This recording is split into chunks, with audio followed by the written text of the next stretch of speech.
So I don't want to cry in this video because I cried the other day, but I can't guarantee that I won't cry. Dear Holly, thank you very much for coming to Cambridge for an interview for the graduate course in medicine. This year, the full blah blah blah blah blah blah blah blah blah blah blah blah. After detailed consideration, I am very sorry to say that we are not able to make you an offer. Yeah. I applied and I didn't get in. That email came in to me the other day. What day? It came in on Thursday. I feel fine about sharing these things online. Why, Holly? We haven't even got a few minutes into the video and we're crying. Oh my gosh, right, stop. Oh, right. Breathe. I had stuff to say in this video. I can't be crying, you know? Oh, for those of you that have been following my application for medicine, so over the summer I did work experience, and then I was a bit unsure as to whether I was going to apply, but in the end I decided that I was just going to make quite a last minute application and just see how it goes. I didn't want to overburden myself with loads of interviews, so I was like, I'll just apply for one university this year and give it my best shot and see what the outcome is. And yeah, the outcome is I haven't been successful. I haven't got a place. You can see my Nana t-shirt under this. That's fine. In my head it's not fine, but it will be fine. I'm telling myself it's gonna be fine. I'll eventually come to terms with it, but right now it's still a bit like touchy-feely. Clearly. Holly, stop. It came in as an email. I knew it would come in as an email because everything was happening by email. It just pinged in and I saw it. I recognized the person that sends the emails and I was like, oh my gosh, there it is. I was just in the middle of working, I think on Thursday in the middle of the day, and I read it, and yeah, it was like a very quick decision. It's been made in not even 2 weeks, but I'm kind of glad in a way. I didn't really want it to drag on. Yeah, I got upset.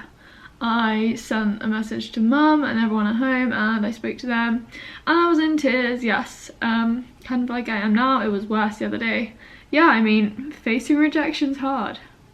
It's really hard. On Thursday I had the Fitz Winter Ball with the dance people. We were dancing really late until midnight, and then the following day, so Friday, yesterday, I had dance as well, but I haven't told anyone yet. In Cambridge anyway, I've told Izzy just because she's probably one of the closest people I know here, and yes, I am gonna tell people, but I didn't want to mention it on Thursday or yesterday just because I knew that it would throw me off and I didn't want it to affect the way I was dancing. If I'd have told people, I would have gotten upset. I would have ruined my makeup, A. But B, I just wanted to like dance and not really let it get to me, and I didn't want to put a downer on us doing Fitzball, so I didn't tell anyone. I just told people at home, and then I told Izzy the other day. And more people, yes, will just find out from me putting it online. When you put anything online, anyone can see it. That's fine, I'm not bothered about that.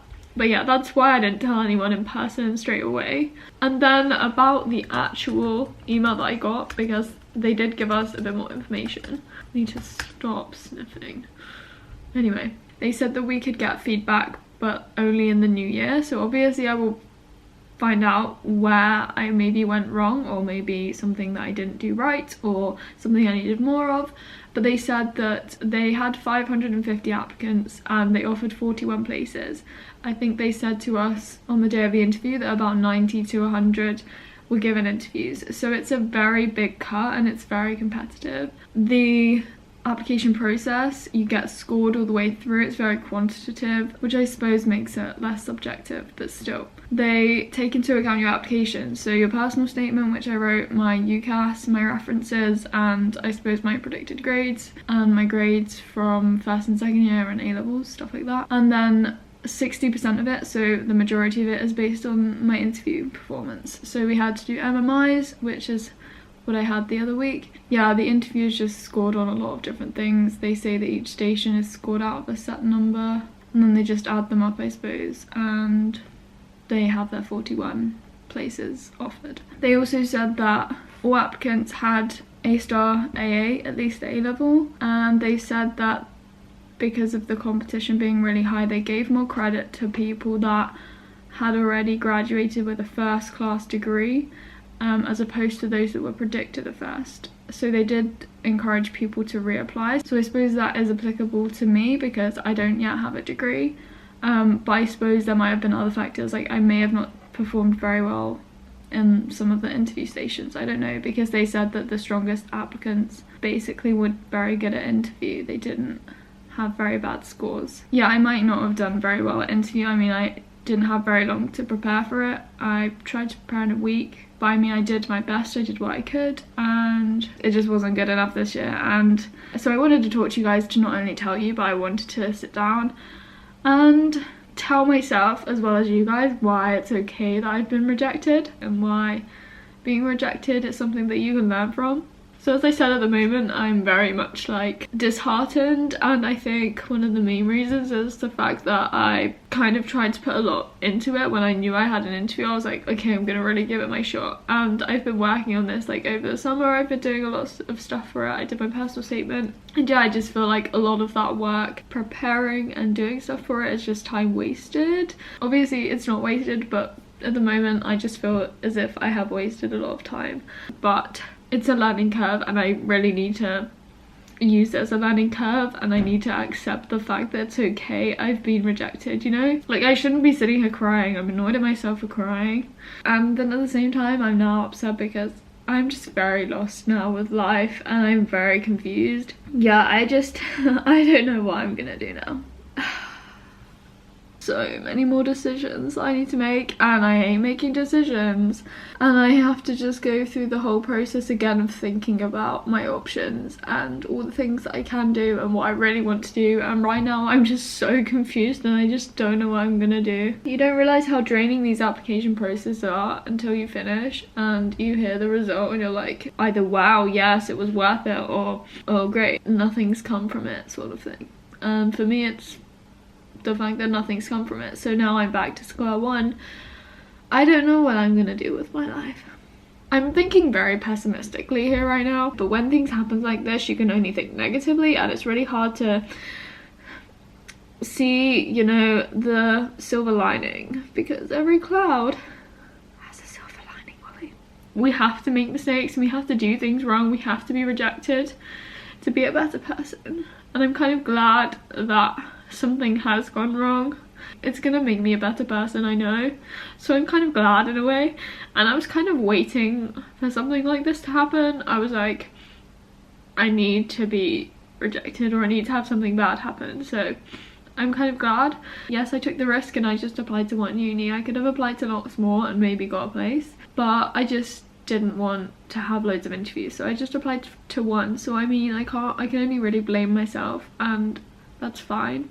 In terms of what I'm gonna do, I'm just gonna have to rethink. I kind of want to know what I want to do, and I kind of want to have things sorted. I mean, I say that I would love to have a spontaneous life, you know, and just go here, go there. But when it comes to it, I'm probably not one of those people, and I like to have things planned and organised, as you guys know, with my to-do lists.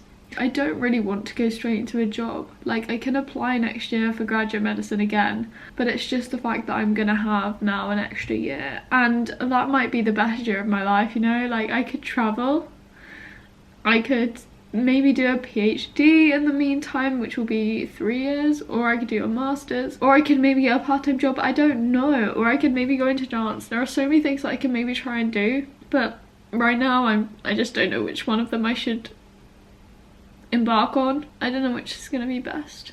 I think what's needed though is some soul searching. Like, I really need to find out what I want to do. I really hope this has happened for a good reason, you know? I kind of believe that things happen for a reason, so there's got to be a reason behind this. Whenever things like this happen, I just doubt myself, and I'm like, I'm not good enough. It makes me doubt everything and anything that I do, and I'm just like, I'm not good enough, and it doesn't make you feel great about yourself being rejected. However, I don't want to finish this video on a bad note. I'm so sorry. I've just been crying and sniffing this whole way through. Like, I'm super annoyed at myself. I wanted this video to be, you know, not wishy-washy, but it's been wishy-washy anyway. It's okay, essentially, that I've been rejected.